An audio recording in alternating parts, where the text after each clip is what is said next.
Имам си всичко, няма какво да ми предлагаш. Сега си отворен, после да не съжаляваш. Всички около теб са еднакви, круасанчета, кифлички, вафли. Погледът ти крещи fuck me, как ли? Пък не е с тоя слак ли? О не, ще пробваш пак ли? Добре.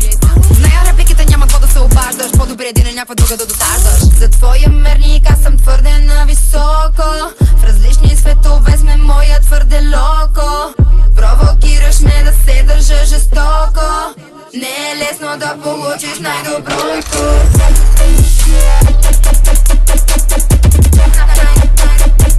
Най-доброто.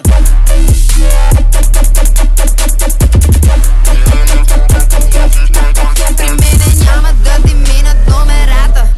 Не пращам никакви голи снимчици в чата. Не дей ми казва колко бил си над нещата. Та ти не можеш да излъжеш и децата. Абе къв си ти, първо разбери. Пак ти бедния, имаш само пари. За какво сами, сам си ги хърчи. Като толкова много и ти ги дари. Дори и тия де заглеждаш, гледат мене. Празни думи, само загуба на време. За твоя мерник аз съм твърде нависоко. В различни светове сме моя твърде локо. Провокираш ме да се държа жестоко. Не е лесно да получиш най-доброто.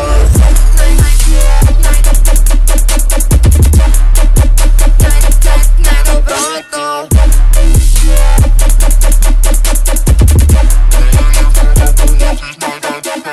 Искате хитове, битове, дайте бе, всеки разбира и всичките знаете бе, хейтери, трайте бе, коми се прайте бе, ще ви окъпя с лайкове.